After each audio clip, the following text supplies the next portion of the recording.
Boa noite, pessoal. Bem-vindos. Noite. Estamos esperando um pouquinho entrar mais gente para começar.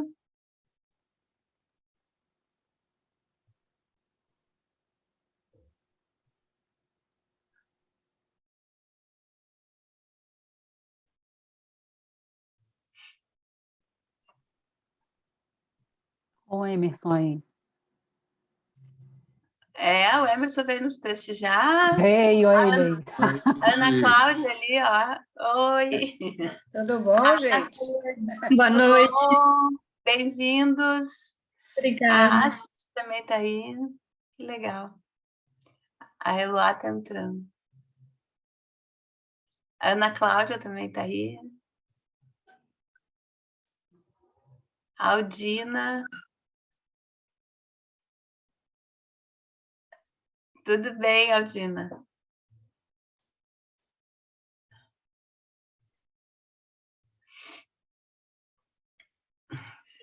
Oi, Denise. Oi, querida. Tudo bom? Eu vou bem, e você? Estamos aqui, vamos conversar hoje, né? Excelente, excelente. Assunto. Temos vários. Renata está aqui. Tô, Eu só vejo Ana. uma vez. Oi, E aí, Renata. tudo bem? Boa noite, eu vou bem. Animada de participar desse encontro. Pois é, uma conversa boa, né? Uma conversa boa e necessária. Necessária.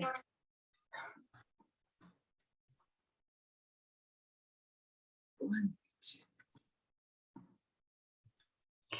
Bom, eu acho assim que a gente pode ir começando devagarinho, o pessoal está entrando com as apresentações, né?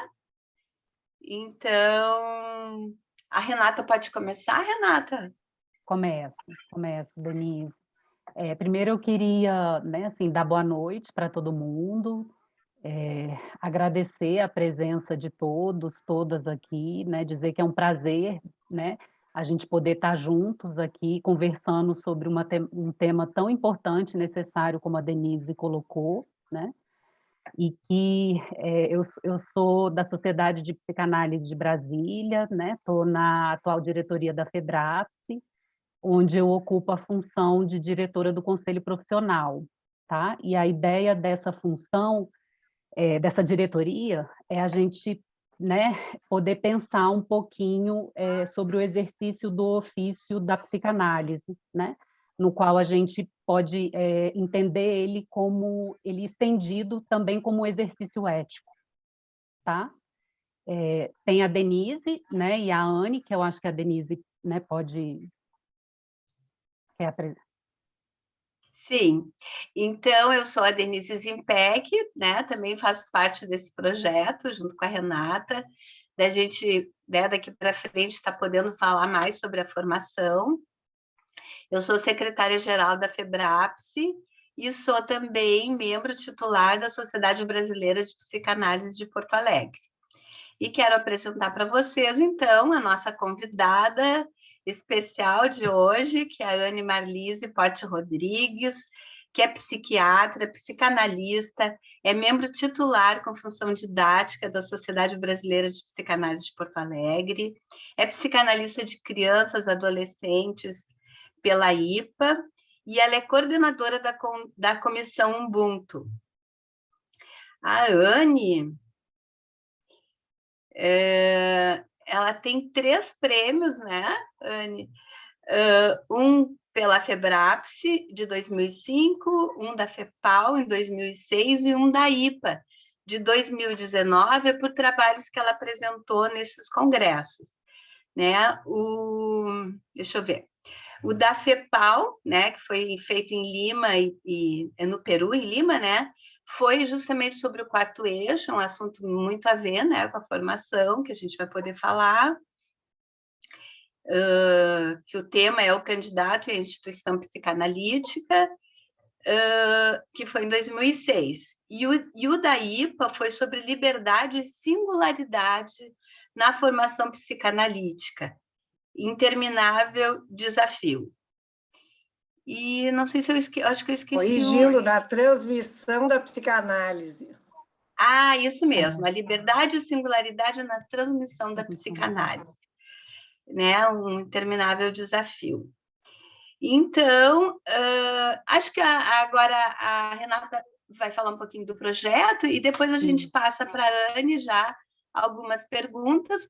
Nós vamos ter 30 minutos assim, de conversa entre nós três, que a gente já preparou algumas perguntas assim que a gente achou interessante, né, de passar para a Anne, e passado esses 30 minutos nós vamos abrir para o público, tá? Então vocês vão poder fazer perguntas pelo chat ou também fazer as perguntas verbalmente, ok?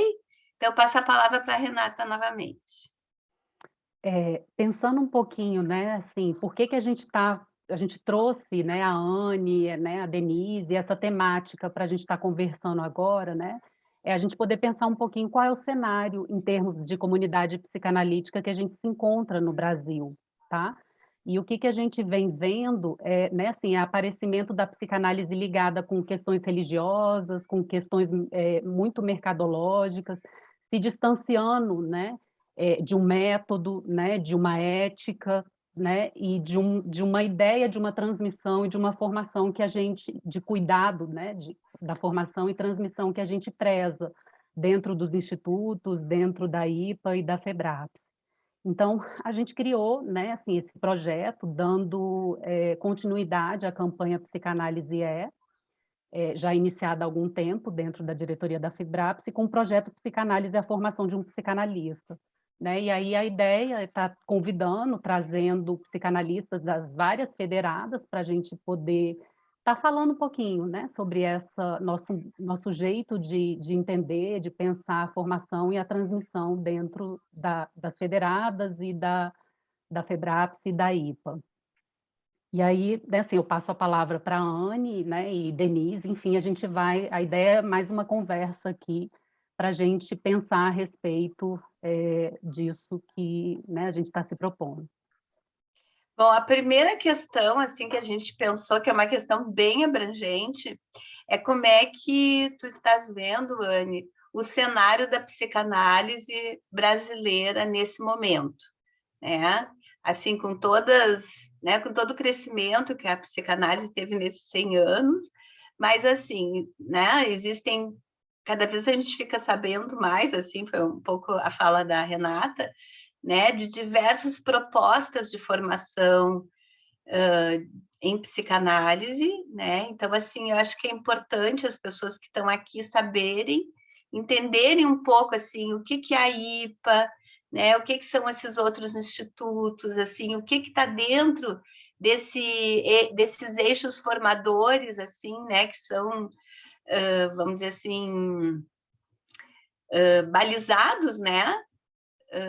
Desde o Freud até vamos dizer assim, as dissidências aí que estão acontecendo e o que a gente pode entender por psicanálise e uma formação creditável, né? Então, a gente queria te ouvir um pouquinho. Boa noite, obrigada a Denise e a Renata, a FEBRAPS, pelo convite.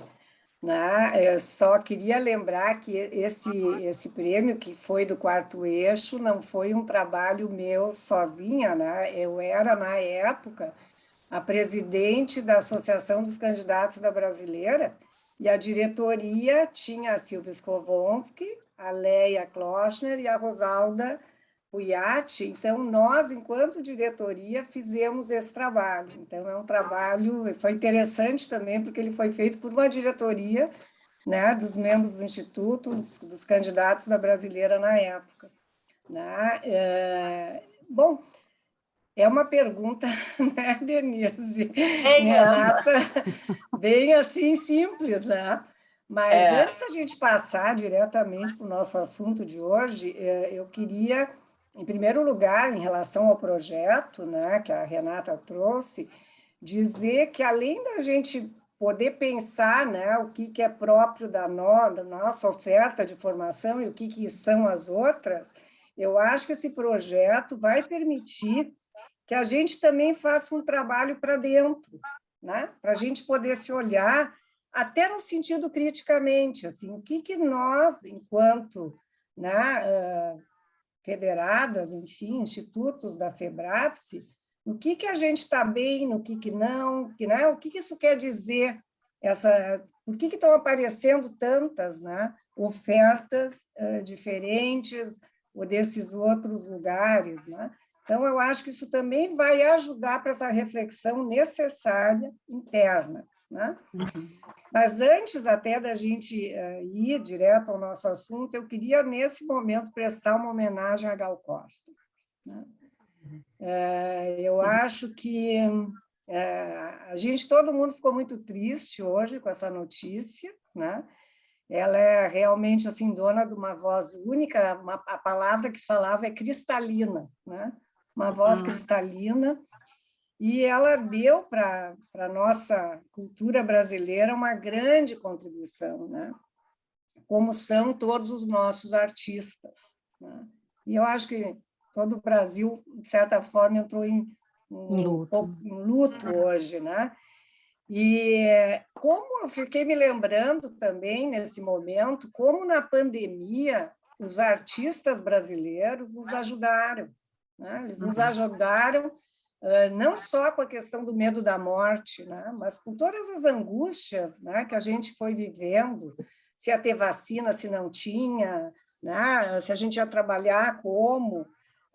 Então, nosso imenso agradecimento, meu agradecimento aqui a Gal e todos os artistas brasileiros, né? Que eu acho que como nos ajudam, como a arte nos salva, né? E uma coisa que eu também queria colocar já de começo é que a psicanálise, essa ciência fundada por Freud, né? Ela é um patrimônio da humanidade. Ela não é propriedade de alguns psicanalistas ou de uma ou outra instituição, tá? E que a gente pode, inclusive, observar na atualidade que os textos, a atualidade de textos freudianos que são recomendados por pessoas que são até de fora da nossa área, né? E as pessoas recomendaram muito que as pessoas lessem, né? Porque a guerra, quando veio essa guerra da Ucrânia, ameaça, né, da guerra nuclear. Então, esse é um texto que foi circulando muito nos meios intelectuais também, né? E um outro texto bastante recomendado do Freud atualmente é a Psicologia das Massas, a Análise do Eu, né? Na busca de se entender o que está se passando em vários lugares do mundo, mas especialmente no Brasil, né? Quando nós estamos enfrentando assim tanto sofrimento, dor, essas polarizações, ativação de ódio entre amigos, familiares, né? Colegas, entender melhor esses fenômenos nos ajuda a vislumbrar caminhos e dar continência também para nossas angústias, né? Que se tornam muito intensas quando a gente tem que lidar com emoções muito violentas e ações violentas, né? E essas fraturas que a gente está sentindo, né, nos laços sociais, nos laços amorosos, né, até dentro das relações familiares, muitas vezes, né? Isso tudo coloca a gente mais só, mais assustado, né, com medo. Então, aqui a gente tem, além de uma questão de ter que lidar com as diferenças, né, no exercício esse da alteridade, que é um exercício democrático, né, com essa questão do que está havendo com os laços sociais, né? Desses pactos sociais civilizatórios que o Freud tão bem descreveu. Então, é muito atual o texto freudiano, né? Então, isso circula, né, para fora das nossas instituições, né? Mal-estar na cultura também, né, Anne? Isso! Todos esses textos, né, sociais, eles estão nos ajudando muito, né?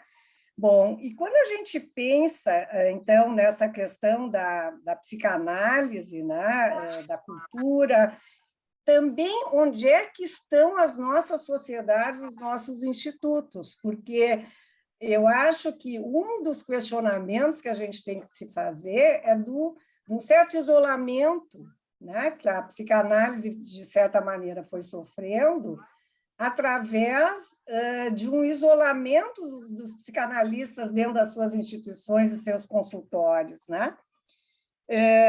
Agora, no entanto, é sempre importante a gente poder pensar o que de específico as formações vinculadas à IPA, e nós, FEBRAPSE, né, as sociedades, quais são as diferenças, né? O que é oferecido, né? Porque aqui a gente também vai podendo fazer essa reflexão interna, né, do que está funcionando e o que não, né? Então, eu queria lembrar que nos primórdios da psicanálise, né, lá por 1882, o Freud era um médico recém-formado, ele começou a trabalhar numa clínica psiquiátrica como neurologista, né? E ali ele foi tomando contato com aquelas pacientes com as paralisias, né? Como a gente sabe, descobrindo que aqueles sintomas tinham sentido, que eram expressões do inconsciente daquelas pacientes e que elas podiam falar através da fala, né? Poderia se acessar aquilo que não estava acessível, né? Elas estavam sendo ouvidas, né? E apareciam desejos, a não aceitação dos desejos, todo esse recalcamento, tudo isso dessa dinâmica, né? Do tirar da consciência, empurrar para o inconsciente, e entrava aí toda a dimensão, né? Do inconsciente, dessa descoberta, da sexualidade infantil, do Édipo, a agressividade, a inveja, os sonhos, os atos falhos, né? Então, nos tratamentos, a transferência que ele pôde captar na sua questão genial também, a transferência, né? Das coisas que vinham do passado. Então, a ideia do inconsciente recalcado, que é próprio das neuroses, né? Mas hoje eu acho que a psicanálise, e eu acho que no Brasil, todo mundo, mas no Brasil, nós estamos também podendo trabalhar com o inconsciente do cindido. Se ampliou, né? E isso eu estou falando porque a complexidade da formação analítica já começa por aí, né? Tá, é o inconsciente, mas qual é o inconsciente que a gente está falando, né? Então, o inconsciente mesmo se tornou, para nós, mais complexo também, né? Então, essa abertura toda que o Freud sempre ia fazendo, tornando as coisas do seu próprio pensamento mais complexo, isso também nos compete a nós. Isso também é uma responsabilidade da formação analítica. Não simplificar, cada vez abrir mais para as complexidades que tem, né? Além do que se desenvolveu a psicanálise de crianças e adolescentes, a psicanálise vincular, né, Denise? Que é uma coisa assim tão importante, né? Todo o aporte que veio com o G, Berenstein, enfim. E agora, cada vez mais, também essa abertura para a comunidade, né? Do extramuros, hospitais. O contexto, isso eu acho que é um avanço, tá? Então, tu falaste da psicanálise brasileira, eu acho que nós estamos avançando, né? Para diminuir a defesa de dissociação, né? Das nossas formações com o que se passa fora, com o que se passa no ambiente social, né? Então, eu acho que, além da psicanálise clássica, né, que sempre já, desde os começos, é importante que os institutos tragam, né, nós estamos tendo demandas, e aí eu acho que tem o papel da pandemia, que a pandemia acelerou tudo, né? Inclusive, vamos dizer, a visão das desigualdades sociais, a pandemia também, né? No online, quem é que podia, qual é o aluno que tinha acesso, né? Então, aqui também eu acho que acelerou um movimento dentro da psicanálise, dos institutos e das sociedades, de se comunicar mais com o que se passa fora, né? Que eu vou chamar do ambiente social, né? Então, eu acho que isso é um avanço que está havendo em toda a América Latina, né? E no Brasil também, né? Claro que a gente, vamos dizer, essa questão de uma abertura para o social vai implicar uma abertura para atendimento, não só da classe, vamos dizer, mais abastada, que pode pagar os tratamentos, né? Uma coisa que aconteceu na pandemia, né, que várias sociedades fizeram, foram os projetos solidários. E o que apareceu nos projetos solidários? Que tinha muita gente querendo se tratar em psicanálise. Não era assim, medicação, cognitivo-comportamental. Não, as pessoas buscavam a psicanálise, os psicanalistas, querendo atendimento, né? Eu acho que uma época, né, depois eu queria ouvir vocês também, se a psicanálise, não a psicanálise, né, porque a gente às vezes põe na psicanálise o que é da responsabilidade dos psicanalistas, né, que seria um preconceito com pobres ou pessoas com menos condições econômicas, né? As pessoas têm mais dificuldade de entender, né, entender a psicanálise, entender como se as pessoas não pudessem entender o inconsciente, dependendo da classe social. Eu acho que isso é um preconceito, né, que a gente tem que poder reconhecer que deve ter permeado também, né, alguns pensamentos de alguns psicanalistas, né? Então, essa psicanálise que busca tudo isso e que começa a se abrir mais, eu acho que ela é muito viva.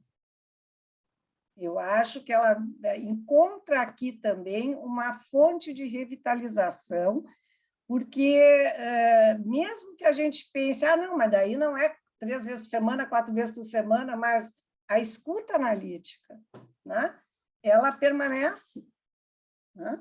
E os dispositivos são outros, mas a escuta permanece. Então, isso é algo que eu acho que cada vez mais vai haver uma permeabilidade, seja por uma demanda que vem de fora, seja por uma demanda que vem de dentro das instituições, inclusive com os novos candidatos ou membros de instituto. Não sei se alguém queria falar alguma coisa, Denise? Eu estava pensando assim que dentro dessa abertura que tu está trazendo, assim, que houve na pandemia para os atendimentos solidários, né, que pessoas de baixa renda puderam ser atendidas gratuitamente e que teve assim, né, um retorno muito bom, né, Anne? Inclusive esse trabalho a Febraps também oferece um trabalho desse SOS Brasil, né? Isso continua. Então, o que me ocorreu, assim, até uma lembrança pessoal, né? Porque, assim, quando eu me formei, recém estava abrindo para psicólogos. Até então, a formação analítica era só para médicos, né? Então, até para ver, assim, para a gente poder tocar se isso... Quer dizer, foi sendo uma abertura gradual, né? E hoje os institutos, né, estão povoados de psicólogos. Mas se isso, assim... E alguns também, além dos psicólogos e da área médica, são abertos a outras categorias de profissionais. Exato. Mas se essa lenta abertura, né, ela não inibiria, né, um pouco as pessoas de procurarem os institutos ligados à IPA, né, a Febraps, e procurariam, então, assim, outros institutos, né, também de formação, ou de psicoterapia psicanalítica, ou de psicanálise, que talvez sintam como mais próximos, mais abertos, né? Então, que aceitam várias categorias profissionais, porque todo mundo tem que ter curso superior, né? Em geral, é isso. Curso superior, sim. Mas essa questão da análise leiga, que o Freud era favorável, né?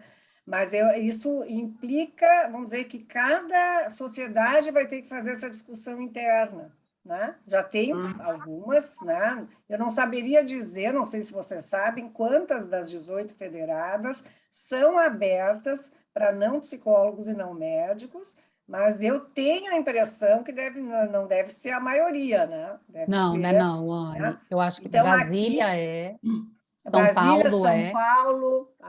Acho que Recife não é, Ana? Eu acho que Recife tem alguma do Nordeste que também.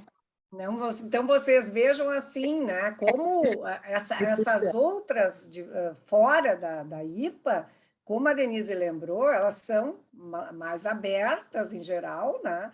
E essas pessoas vão procurar, então, essas formações fora da IPA, né? Então, essa eu acho que é uma das discussões internas, dentro disso que esse projeto, como eu disse para a Renata, vai trazer, esse talvez seja um dos focos, né? Por que sim, por que não, o que acontece, né? Porque para o Freud era muito claro que, né, o que interessava é que a pessoa tivesse uma capacidade de pensar, de captar, né, poder realizar o seu próprio inconsciente e captar, né, ser instrumentado para captar o inconsciente do outro, né? Então, seria mais como uma função psicanalítica da mente, a gente poderia dizer, que naturalmente que a pessoa, aí vamos entrar nos requisitos, né? Uma pessoa desenvolver isso, ela tem que se analisar, né? Não tem como desenvolver essa instrumentação, que a gente que é um instrumento, né, de trabalho, somos nós mesmos, né? Com toda a nossa história, com todas as nossas possibilidades, com as análises, eu não ponho no singular, tá? Eu ponho no plural, análises, né? Dani, aí entra uma outra questão que justamente, né, que está acontecendo, assim, de que algumas universidades, né, assim, parece que já tem até uma, que estão funcionando cursos de graduação em psicanálise. Então, acho que essa é uma outra questão, né, porque quando tu fala da análise, assim, como uma pré-condição, assim, para tu ser analista, é tu ter passado ou passar, né, por um processo analítico, né, individual, assim. Então, acho que isso é uma contradição, né, com cursos teóricos, assim, porque um curso teórico não tem como, né, colocar como premissa, né, uma análise pessoal. Porque aqui, Denise, entra aquela questão ensino versus transmissão, que não é por nada que a gente usa a palavra transmissão, né? Porque o ensino poderia ser um ensino teórico, né? De cadeiras, que vai dar um certificado para a pessoa que ela cursou, sei lá, uma disciplina de psicanálise na universidade ou em algum curso, né? Agora, a transmissão, ela tem uma noção diferente, né? Tu não tem como transmitir ensinando, né? Não bastaria uma pessoa fazer seminários, né? Então, essa questão do tripé entra aqui, né? Que faz parte, então, a análise pessoal, dentro desse trabalho com o próprio inconsciente, né? E, a partir disso, né? Poder procurar se está dentro de si mesmo o desejo de ser analista. Ou seja, né? Uma pessoa poder chegar no desejo de ser analista, porque antes ela desejou, ela cuidar das suas dores, dos seus sofrimentos, né, ou dos seus sintomas, enfim, algo que levou ela para uma situação de análise, né, primeiro por si mesmo, né, como um cuidado consigo mesmo, para depois poder surgir. Eu não estou dizendo que uma pessoa não possa, eu quero fazer formação, daí vou me analisar. Mas, assim, o movimento é poder descobrir se esse desejo, de fato, está na pessoa, né? Por isso que a análise ela é importante também para isso, né? Para ver se dali vai se criar essa condição de se tornar psicanalista, que é uma condição sempre buscada, né? Ela nunca é finalizada, ela nunca está acabada. O Júlio Campos dizia, né, que todo analista ele tem um olho para dentro. É uma condição do analista ter um olhar para dentro de si, né? Eu diria que, vamos dizer, o analista está em contato, né, o mais empático, talvez, né, com sofrimentos da sua infância, né, aquilo até da vida de bebê que se era e que a gente não lembra, né, que está no cindido, enfim, naquilo que não está ainda, né, no plano da recordação, do adolescente que se foi, né, Então, eu acho que não deixa de ser uma empatia, né, com essas questões dentro da gente, né? Então, dentro dos eixos do tripé, temos, então, essa questão da análise. A questão dos seminários não é só por ensinar, né, Denise? Renata, estou aqui aprendendo Freud, estou aqui aprendendo Melanie, né? O grupo, o viver, né? Os seminários, agora tem muita coisa online, né? Mas essa vivência de seminário em grupo, em geral, não são grupos grandes, são grupos menores, né? E poder, vamos dizer, se debruçar sobre aquele texto vai gerar várias coisas. A gente faz transferências na análise pessoal, claro, né? Mas vão gerar, as transferências são geradas com o grupo, com coordenadores, né? Até com a teoria. Tem teorias que a gente faz uma transferência mais positiva, outra negativa. Então, o que é isso, né? Como é que a gente vai entender por que a gente simpatiza mais com esse assunto ou com aquele? Tem coisas que são totalmente também da ordem do inconsciente que se atravessam, né, nessas transferências. Sim, Renata? Isso que você está falando me faz pensar um pouquinho na importância da instituição, né? Assim, no processo formativo. Acho que no trabalho seu você fala, né, desse modelo quadripartite, da instituição. Isso, porque além, então, dessa parte da supervisão, que também, né, vai mobilizar muitas transferências, né? Vocês vejam todo o tempo o inconsciente sendo mobilizado, não é só na análise pessoal, né? Vai estar nessas outras instâncias também. E aqui, na ideia do quarto eixo, né, então tem o tripé, seria o quarto pé, tem gente que diz, mas a gente chamou de quarto eixo, né?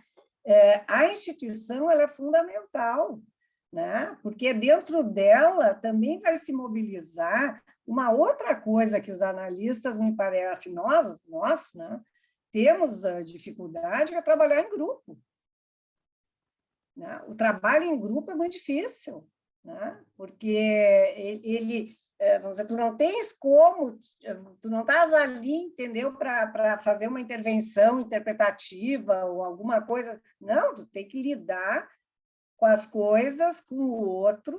É uma vivência em presença, né? E a presença é algo que ativa muito a gente, né? Então, aqui nós temos esses desafios, tanto para o lado das trocas, vamos dizer, libidinais mais amorosas do grupo, como das intensas hostilidades, né?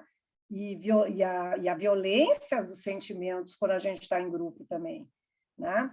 Então, eu acho que a instituição, sem dúvida, ela vai também, na medida também que o Instituto elege tais autores e não outros, modelos, né, de supervisão, tudo, vai criando uma identidade para o psicanalista formado naquela instituição. Então, o quarto eixo, sem dúvida, ele faz parte, né, da formação. E hoje até já se fala de um quinto eixo, né, que seria esse lado extramuros, né, essa vivência do psicanalista em outros contextos, né, que a gente estava falando antes dessa ligação com o social, né. Então, isso, as formações ligadas à IPA, FEBRAPS, elas têm essa complexidade e isso vai articulando, né, um aprofundamento, né, da percepção sobre si mesmo, sobre o outro, né, que é fundamental. Isso não vai se dar num curso teórico, assim, né, enfim, do ensino, né? Anne, uma outra questão, assim, que a gente, assim, está todo o tempo convivendo, né, nas instituições, é a questão de todo o investimento que se faz numa formação, né? Uma formação não é uma coisa barata, né? Realmente um investimento, como, bom, um pós, um mestrado, acho que vai por aí. Mas dentro disso entra também a própria análise pessoal, né, que é um investimento grande. Então, talvez assim seja uma questão também para a gente abordar um pouco. Bom, que às vezes a pessoa que está, né, no instituto, né, ligado à FEBRAPS, ligado à IPA, de poder fazer uma análise com algum desconto do psicanalista. Aí entra também a questão assim do significado do dinheiro, né? Então, assim, será que alguém que, né, tem uma condição um pouco menor que os colegas, por exemplo, poder ter um desconto no do seu analista, né? Qual o significado disso, assim, né? Se fica como algo de menos investimento, né? Ou se a gente pode aceitar e pode incentivar as pessoas fazendo descontos para elas poderem realmente fazer, né, a sua formação. E aí eu acho que logo a gente pode falar do projeto Ubuntu também, né? Que tu pensa sobre isso, assim? O que eu pensei, né, Denise, que isso também talvez vá dentro de um dos olhares para dentro, né? Que a gente pode mais uma linha do olhar para dentro, né? Talvez isso tivesse que ser uma discussão dentro de cada sociedade, né? O que se faz com isso, né? Porque claro que é da ordem pessoal de cada um o valor que vai cobrar da sua, né? Mas às vezes a instituição consegue nesses debates, né, avançar um pouco mais isso também, né? Então eu acho que isso vai ter que também passar por reflexão interna, né? E aí, claro que vão entrar muitas coisas, vamos dizer, de pessoas que vão ser mais flexíveis, outras não, né? Eu estava me lembrando que no congresso da FEPAL, ligando agora também com essa articulação, né, dos trabalhos em comunidade, ou em hospital, ou em outros locais, que um dos membros do Instituto, ou candidato de uma instituição, que agora não é da América Latina, ele disse assim, que os candidatos acabam largando também essas atividades, porque elas são menos remuneradas do que as do consultório, e que como eles têm que poder pagar a formação, eles vão precisar trabalhar cada vez mais só no consultório para ganhar mais dinheiro também para pagar. Não só porque eles gostariam de ganhar mais dinheiro, né? Porque por que não pode gostar? Claro, todo mundo gosta, mas quase como um gargalo também, né? Porque como a formação é cara, a pessoa não conseguiria manter daqui a pouco uma atividade com menor remuneração, porque ela pode ganhar mais no consultório, né? Então, acho que sim, a formação ela vai criando um gargalo na questão econômica, né? Que acaba interferindo, mas aí, claro, Denise, lembraste o projeto Ubuntu, né? Que é o projeto lá da Brasileira de Porto Alegre, que é um projeto de ação afirmativa, né? É para cor, etnia, raça, né? Negros, negras, indígenas. Mas mesmo pessoas que não sejam, né, colocadas numa ação afirmativa, muitas gostariam de fazer a formação e também não está acessível, né? Então, isso eu acho que tem que ser uma reflexão que tem que se dar dentro de cada sociedade, né? Para ver como é que isso também pode se flexibilizar, né? Não sei se tinha perguntas também. Anne, eu queria assim, te escutar, enfim, da gente conversar um pouquinho, porque se fala muito, né, assim, do tripé como uma certa forma de, vamos dizer assim, reconhecimento da comunidade na comunidade psicanalítica, né? E eu acho que as formações dentro da IPA, no âmbito da FEBRAPS, ela tem esse tripé bem, vamos dizer assim, bem, como é que eu posso dizer? Bem rigoroso, né? Uhum. Isso é bom, né? Porque, né, assim, dá continência e, enfim, uma série de possibilidades. E como é que a gente pode associar esse tripé junto com processos de criatividade e no campo da inovação, né? Dentro do âmbito do exercício dessa função? Não sei se eu me fiz. Olha, uma coisa, né, que naquele trabalho que eu apresentei na IPA, né, que eu revisei a vários artigos, né, aparecia que em situações, né, dos institutos, onde havia maior participação, né, dos membros, dos candidatos, onde as coisas eram mais discutidas em grupo, né, favorecia inovações, favoreceria mudanças, né? Porque aí o próprio grupo vai criando novas formas, vai pensando, né? Mas não como uma coisa vertical. Aí o funcionamento institucional ele tem que ir para uma horizontalidade maior, mesmo que tem categorias, né? Membro associado, membro titular, né? Os membros do instituto, mas a instituição, vamos dizer, ter um favorecimento por uma horizontalidade de ideias, de discussão, isso favorece, né? Que possa se inovar. E favorece a sensação de pertencimento, a sensação de liberdade, né? E de valorização dos saberes de cada um, né? Agora, a criatividade, ela não ficava, mesmo em climas de liberdade, necessariamente não quer dizer que vão surgir grandes criações, né? Mas, naturalmente, que a gente pensa que pode favorecer, né? Agora, eu estava me lembrando ali, quando a Denise falou da questão da universidade, o modelo Eitingon, que é esse que a gente está falando do tripé, né? Nessa forma, em geral, os analistas chamados didatas ou com função didática são da instituição, né? Já esse é o modelo que mais predomina, né? O modelo francês, tem o Eitingon, que é esse que no Brasil todo a gente usa, com variações, né? Daí tem as variações de cada sociedade. Tem o modelo francês, que também foi aprovado, e tem o modelo uruguaio, né? No modelo francês, a análise ela fica totalmente livre, assim, ela não fica regulada pela instituição, né?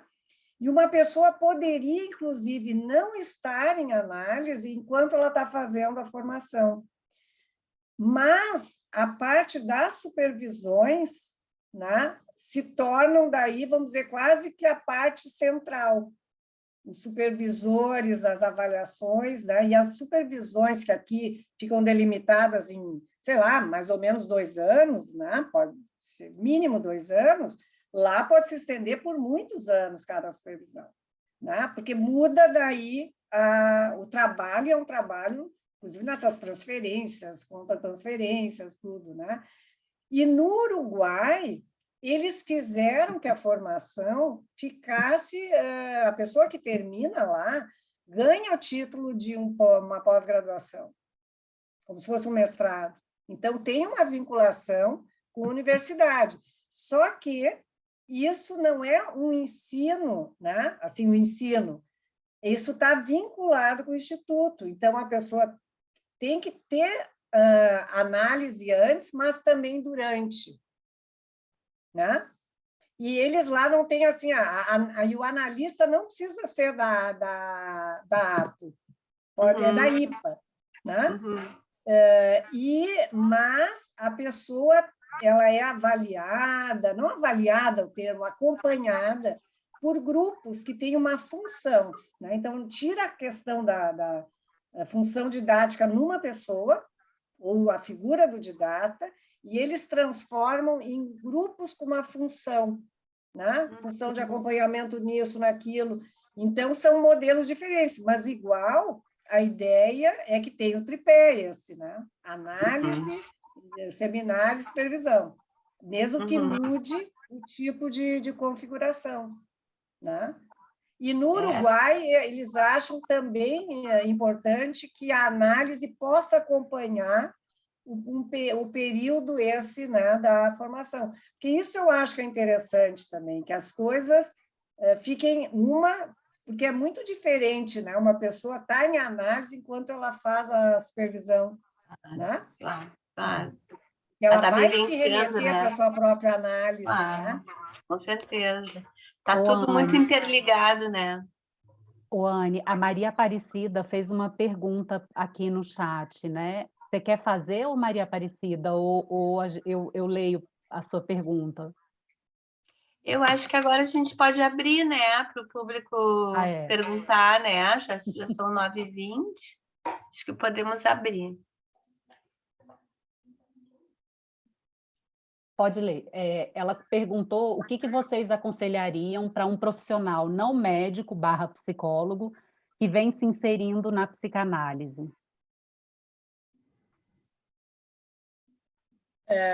Eu não entendi bem se a pessoa gostaria de fazer formação numa instituição IPA, FEBRAPS, ou não. Mas, de qualquer maneira, é importante, né, que a pessoa se aproxime da sociedade que ela tem interesse, né?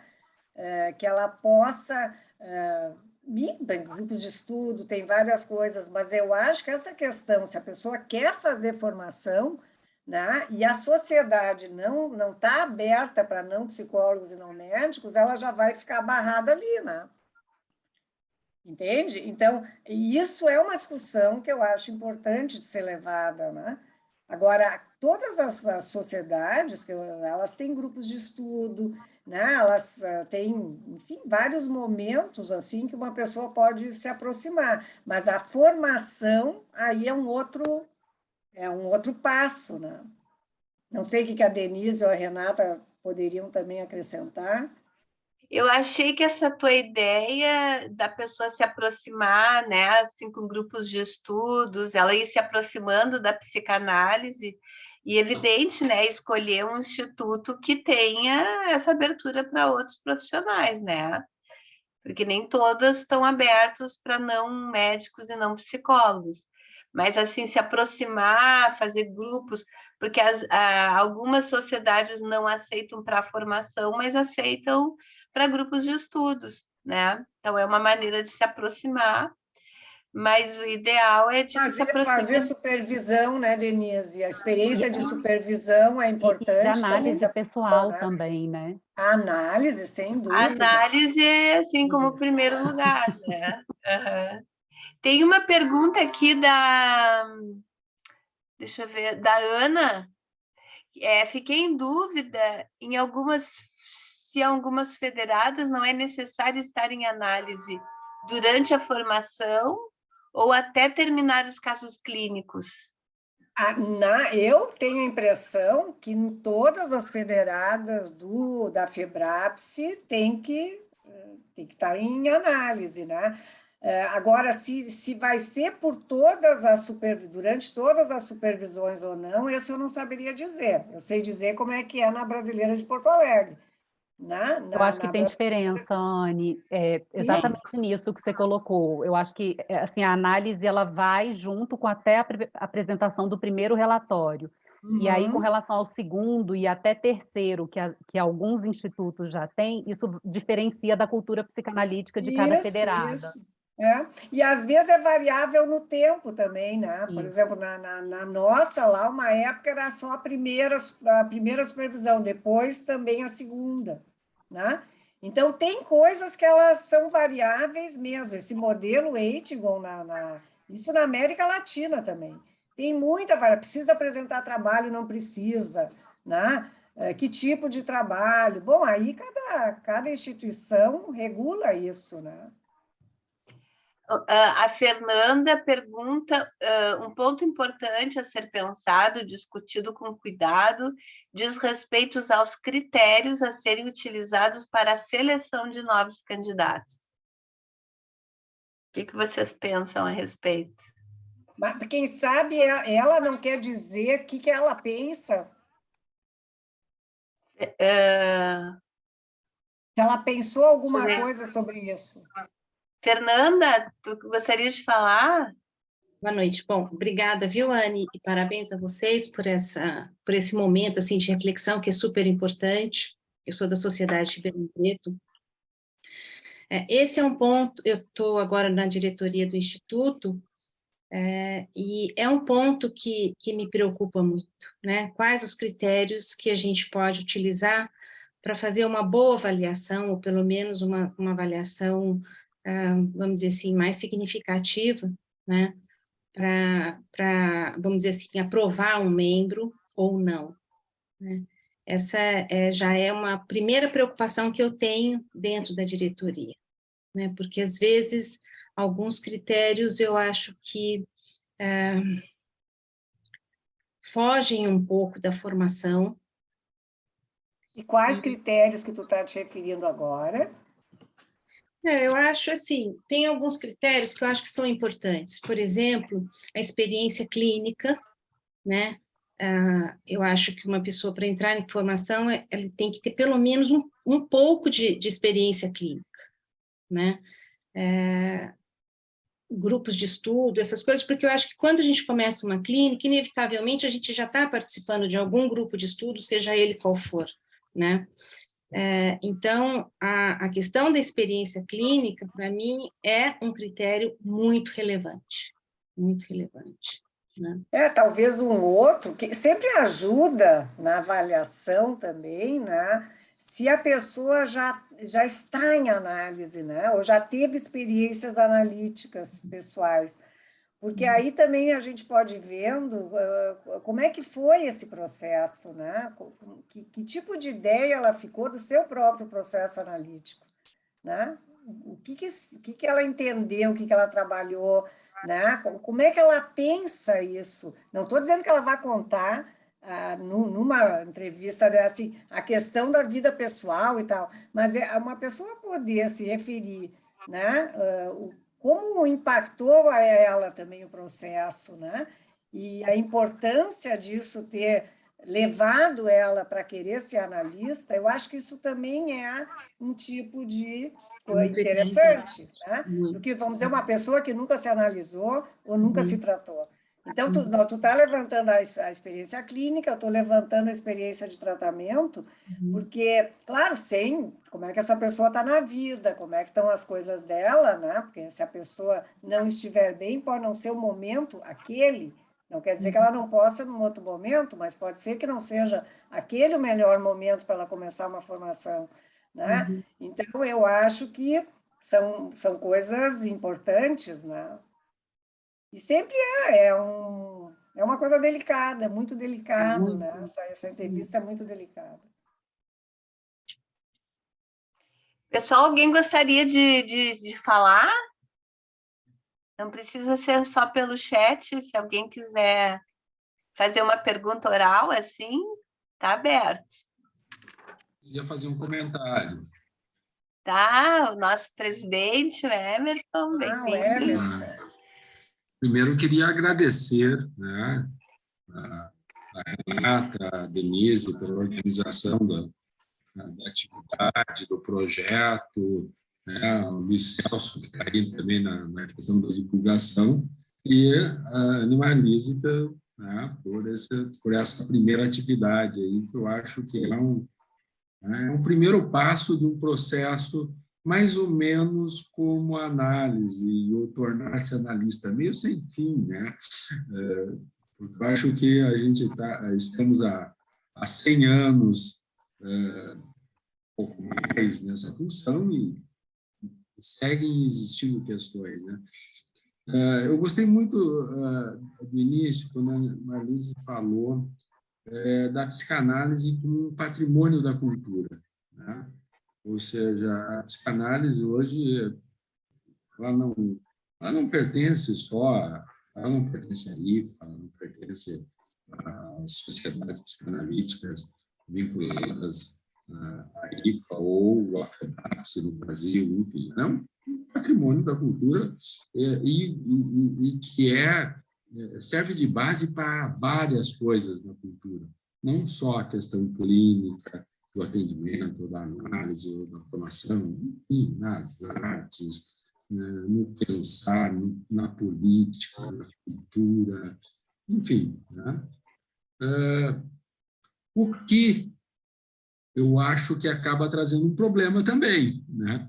Porque, ao ser um patrimônio da cultura, é o que abre um pouco essa vertente para que todo mundo se autodeclare ou possa se autodeclarar psicanalista ou formador de analistas. Enfim, eu acho que é aí que entra um pouco, né, fazendo um contraponto, pensando as nossas sociedades, a FEBRAPS, que não tem a pretensão, né, de ser um único caminho. Aliás, nós fazemos parte de um movimento que reconhece vários outros agrupamentos, sociedades, né, que não são vinculadas à IPA e que formam analistas, né? Mas nós, por outro lado, a gente quer defender a nossa identidade, que a gente tem uma identidade, né? Que a gente, quando uma pessoa se torna um analista através das sociedades vinculadas à FEBRAPS e à IPA, ela passou por um critério mínimo, né? E critérios estabelecidos, né? Não, eu falei, que não são uma jabuticaba, né? Aquela coisa que só tem no Brasil, critérios estabelecidos em todas as sociedades, mundo afora, vinculados à IPA, né? Então, eu gostei da expressão, né? Que a psicanálise é da cultura, um patrimônio da cultura, mas na formação de analistas, a gente, ligados à FEBRAPS, à IPA, né, tem esse cuidado de que tem uma identidade aí, e da qual a gente se ocupa, mesmo existindo, como ficou claro, eu acho que na live, diferenças entre as sociedades. Algumas aceitam candidatos leigos, algumas já... a análise pessoal não precisa ser necessariamente de um analista didata, apesar da função didática ser importante, fundamental no processo de formação, mas análise pessoal não, em outras sim, né? Então, temos diferenças, né? Temos diferenças, e eu acho que isso também é uma riqueza, talvez, das nossas sociedades. Me estendi um pouco. Fiquei pensando, né, Emerson, agradecer a vocês. Tá, obrigada. Eu fiquei pensando também, a partir do que tu disseste, disso de mostrar a especificidade da formação, né, das federadas, enfim, da FEBRAPS ou instituições ligadas à IPA.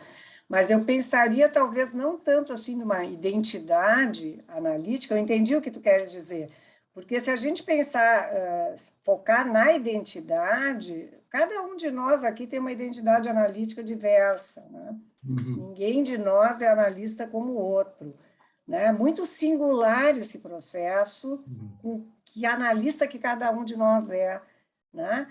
Eu talvez colocasse a coisa mais em termos de uma ética, né? Sim. De uma ética da psicanálise, da ética de poder ocupar o lugar de analista. O que significa isso?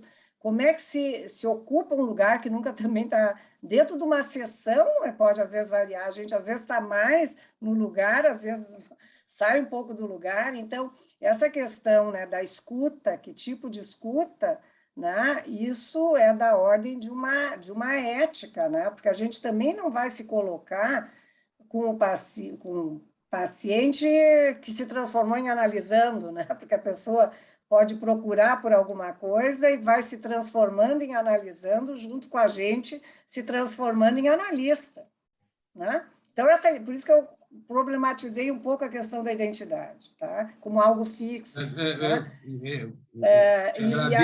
agradeço. Entra, assim, uma posição ética, assim, né? Que é diferente, às vezes, de outras ofertas, que é uma posição de suposto saber, né? Nós não podemos ir para a sessão com a posição de suposto saber, né? E eu acho que muitas das outras formações, assim, mais formatadas fora, né, desse contexto, poderiam, né? Eu não estou falando de várias instituições seríssimas que nós temos pelo Brasil inteiro, que mesmo que não estejam vinculadas, né, à FEBRAPS ou à IPA, elas são de altíssimo grau, são formações muito consistentes. Nós estamos falando dessas, nós estamos falando, né, daquelas que colocam, assim, que vão dar um curso online de tantas horas e em tantas horas a pessoa tem o certificado de psicanalista e vai poder sair fazendo psicanálise. É disso. Esse é um problema, né? Mas aqui eu acho que o que a gente pode fazer é também além de mostrar nossa maneira, né, a nossa ética, é fazer uma reflexão para dentro, né?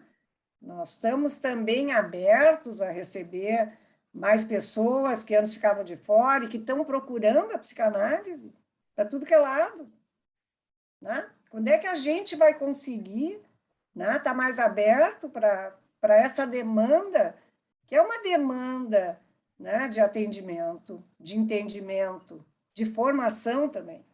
Então, acho que tem muita coisa aqui que, como eu disse, a gente pode pensar para fora, mas a gente tem que pensar para dentro.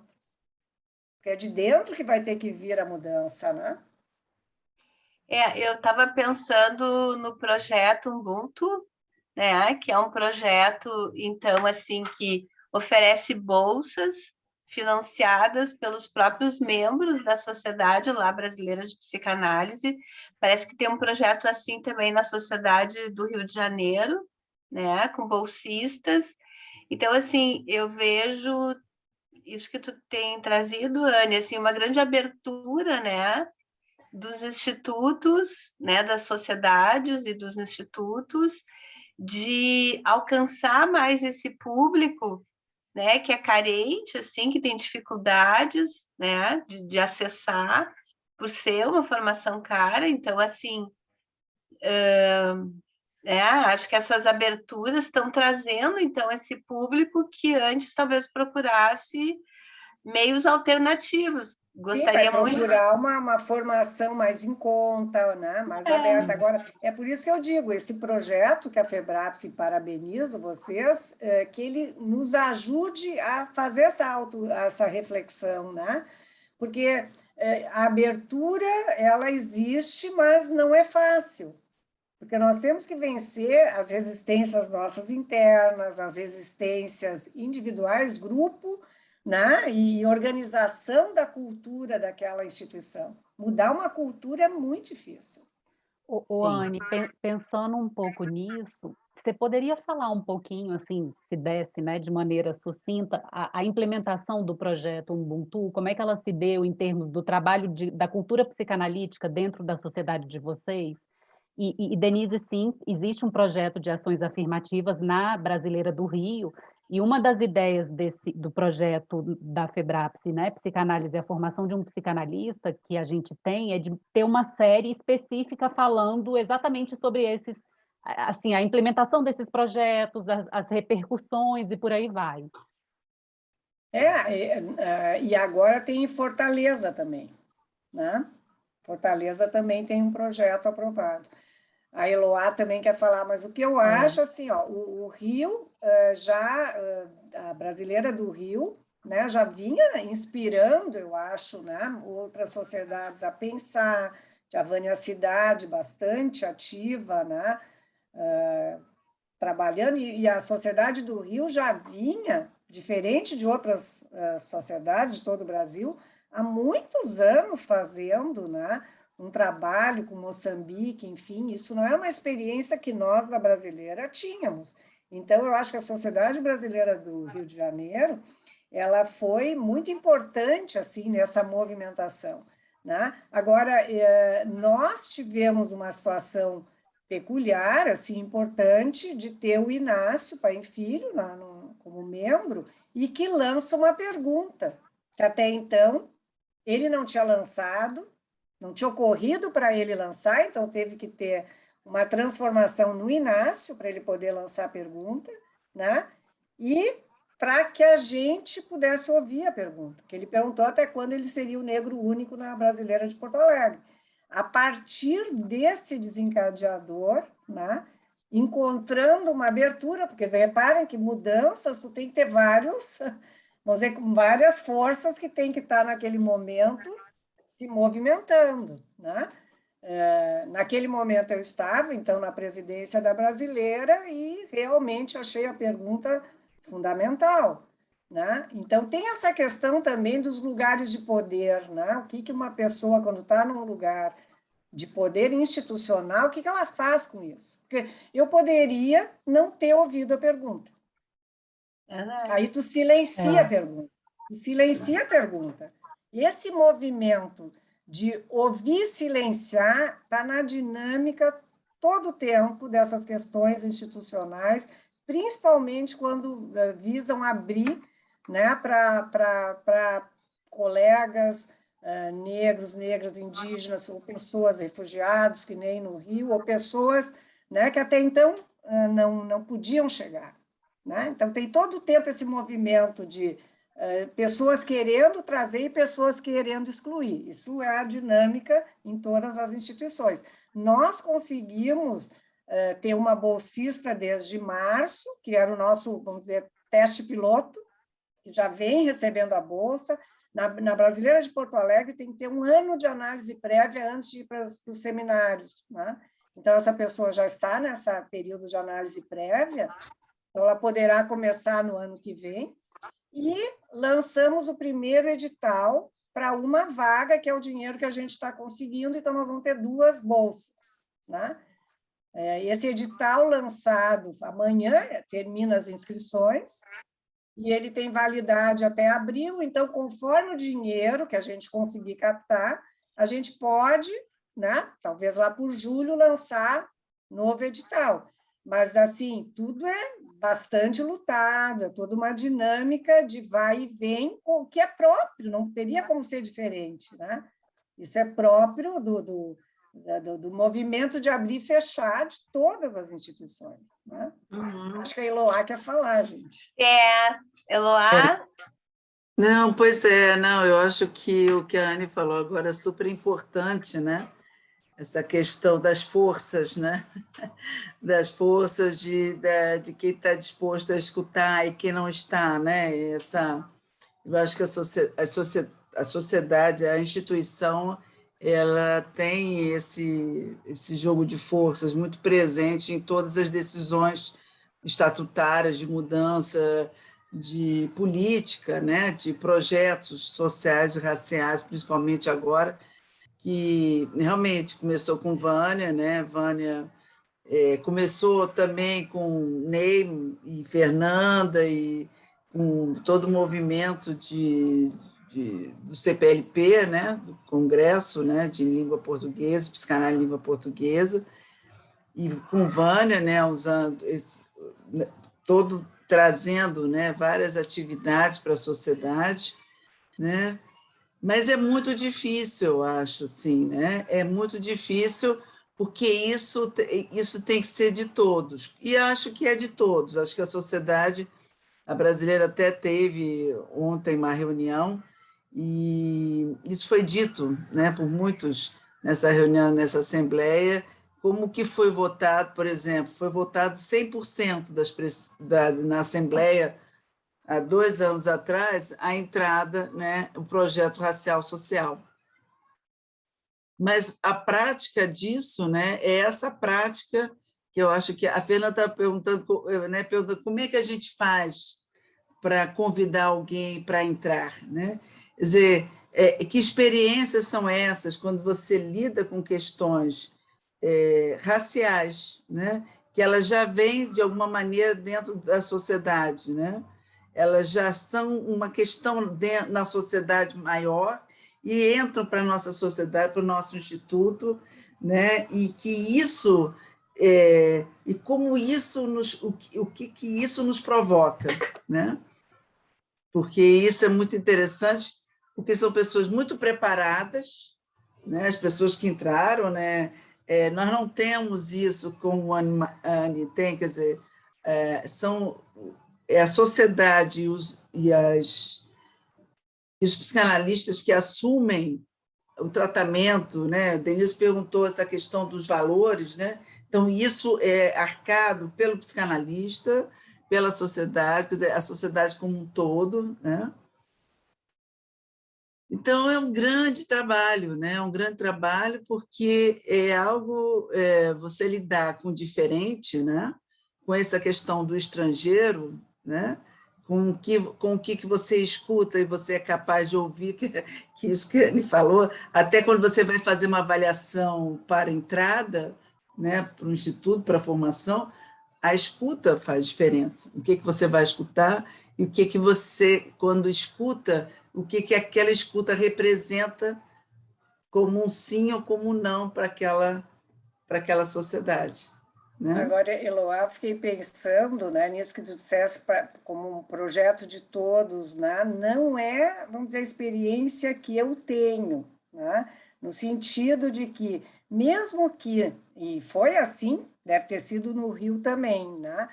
Na Assembleia, assim, unanimidade votou pelo projeto, não é? Para aprovação do projeto. Mas a gente sabe muito bem que as pessoas, né, depois comentaram, a gente não podia dizer que não, porque senão iam nos chamar de racistas, né?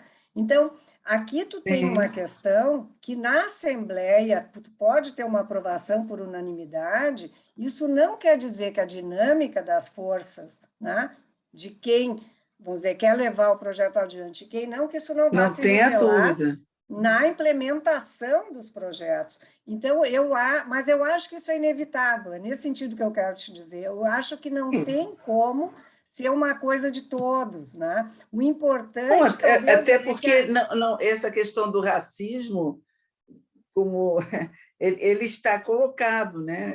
Como o racismo ele é estrutural, quer dizer, o Paim ele teve uma força, a fala do Paim tem uma força, Sim, né? teve um impacto dizer, nós estamos falando que mobilizou.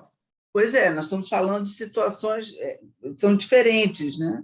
Uhum. Dizer, isso é um trabalho, realmente a implementação é um trabalho para todos fazerem. E é um trabalho, é um trabalho que não é fácil. Que não é fácil, mas que eu acho que é um trabalho, essas forças, né? Elas também fazem a instituição, de alguma forma, crescer, né? Porque, não, vamos dizer, mexe, né? As pessoas têm que se questionar, né? Claro que sempre tu pode encontrar pessoas não abertas, né? Mas eu acho que é uma dinâmica importante, né? Isso essas forças... porque a sociedade, a partir daí, no momento que ela abre, que ela se modifica, ela tem que fazer o tempo todo esse trabalho de se questionar, né? Ela está sempre... A implementação deu certo, não deu certo, né? Nós estamos trazendo essas pessoas para uma boa formação, elas estão sendo bem acolhidas, bem aceitas, né? Da mesma forma, nós também abrimos para não médicos e não psicólogos, né? Temos questões com isso, sim. Né? Vocês abriram em função do projeto? Vocês já não, foi votado antes, inclusive, desse projeto. Né? Então, mas é mudar a cultura da instituição, né? E mudar uma cultura não é fácil. Né? Não é fácil. Mas eu quero agradecer também, eu acho que a discussão é ótima nesse sentido, agradecer, porque a gente repensa também as nossas experiências e pode trocar.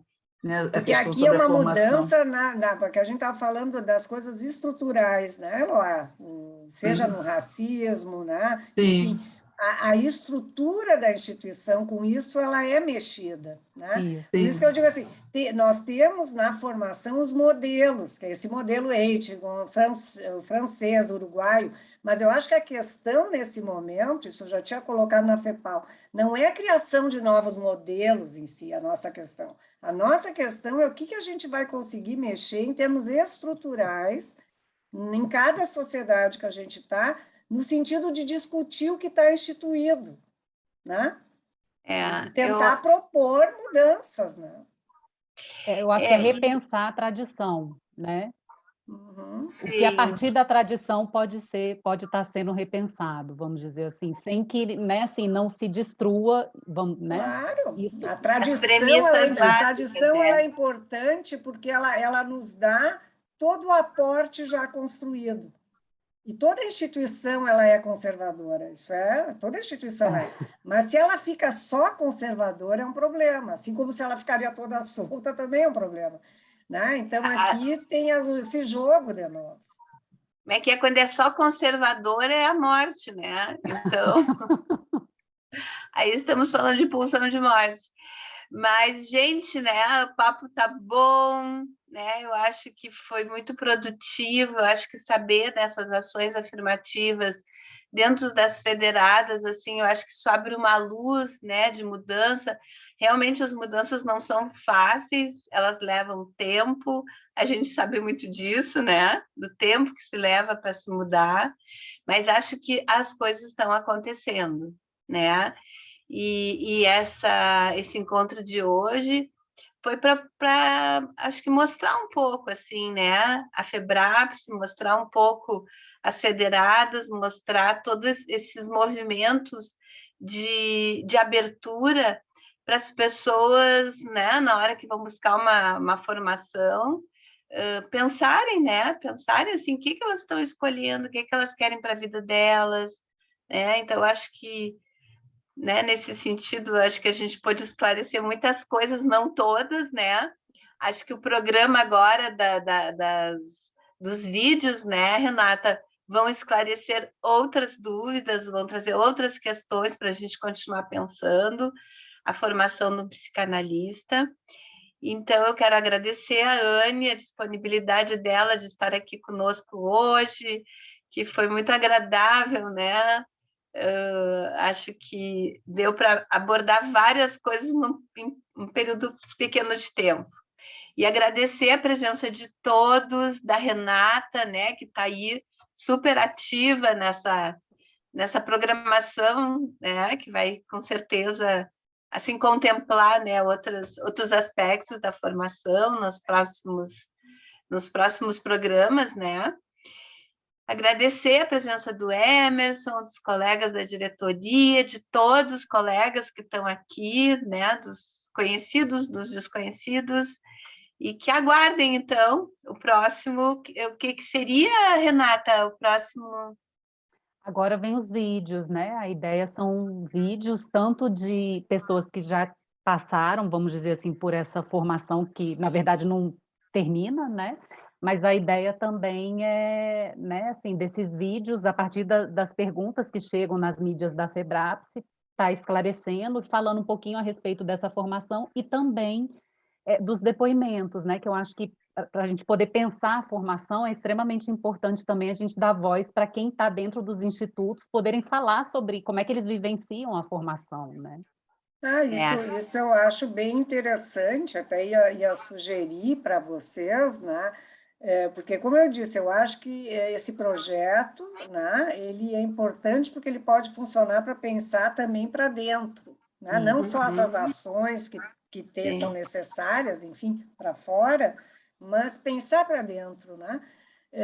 E isso a pandemia trouxe essa herança, enfim, de que o online agora pode ser usado, então é mais fácil a comunicação entre as federadas e a gente poder, como grupo, pensar, né? Sim. E, então, eu acho que tem que aproveitar isso, né? E eu acho que é importante, daqui a pouco, vocês trazerem como convidados, talvez mais de um, membros do Instituto, candidatos, vamos ver o que eles têm para dizer. Para mim, é muito importante, sempre foi, né? Dentro de uma questão assim de ouvir o que as pessoas têm para dizer, que eu coloco isso também como um lugar ético dos institutos, é dar voz.